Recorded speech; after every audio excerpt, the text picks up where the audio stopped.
નમસ્કાર દર્શક મિત્રો, શિનોર સમાચારમાં આપ સૌનું હાર્દિક સ્વાગત છે। પાદરા તાલુકાના શહેરા ગામના કોંગ્રેસના 50થી વધુ કાર્યકર્તાઓ ભાજપમાં જોડાતા રાજકીય ક્ષેત્રે હડકંપ મચી જવા પામ્યો છે। એક તરફ ભારતીય જનતા પાર્ટી દ્વારા સમગ્ર રાજ્યમાં ભાજપ સદસ્યતા અભિયાન હાથ ધરવામાં આવ્યું છે, તેમાં ભારતીય જનતા પાર્ટીના કાર્યકર્તાઓને નવા યુવાનો ભારતીય જનતા પાર્ટીના પ્રાથમિક સભ્ય બની રહ્યા છે। અને ત્યારે પાદરા ખાતે આવેલા ભાજપના કાર્યાલય ખાતે પાદરા તાલુકાના શહેરા ગામના 50થી વધુ કોંગ્રેસના કાર્યકર્તાઓ પાદરાના ધારાસભ્ય ચૈતન્યસિંહ ઝાલાના હસ્તે ભારતીય જનતા પાર્ટીનો ખેસ ધારણ કરી ભાજપમાં જોડાયા। અત્રે ઉલ્લેખનીય છે કે કોંગ્રેસ પક્ષમાંથી પક્ષપલટો કરી ભાજપમાં જોડાયેલા તમામ કોંગ્રેસના કાર્યકર્તાઓ ભાજપ સદસ્યતા અભિયાન અંતર્ગત ભાજપના પ્રાથમિક સદસ્ય બન્યા। ત્યારબાદ ભાજપમાં જોડાયેલા શહેરા ગામના કોંગ્રેસના કાર્યકરો દ્વારા ધારાસભ્ય ચૈતન્યસિંહ ઝાલા સાથે પોતાના ગામના પ્રશ્નોને લઈને વાતચીત કરતા તેમના દરેક પ્રશ્નોનું નિરાકરણ લાવવાનું વચન આપ્યું।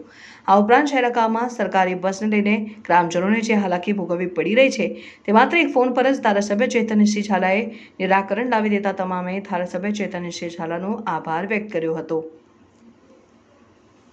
પાદરા તાલુકા શહેરા ગામના કોંગ્રેસમાં કામ કરતા યુવાનો અને વડીલો આજ રોજ માનનીય નરેન્દ્રભાઈ મોદીજીની વિચારધારાથી અને ભારતીય જનતા પાર્ટીની વિચારધારાથી પ્રેરાઈને આજ રોજ ભારતીય જનતા પાર્ટીમાં જોડ્યા છે। તેઓનું ભારતીય જનતા પાર્ટી વતી સ્વાગત કરીએ છીએ।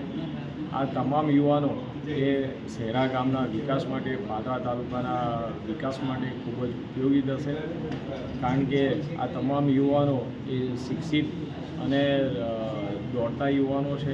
તેનાથી ભારતીય જનતા પાર્ટીને પણ સારો એવો વ્યાપ મળશે।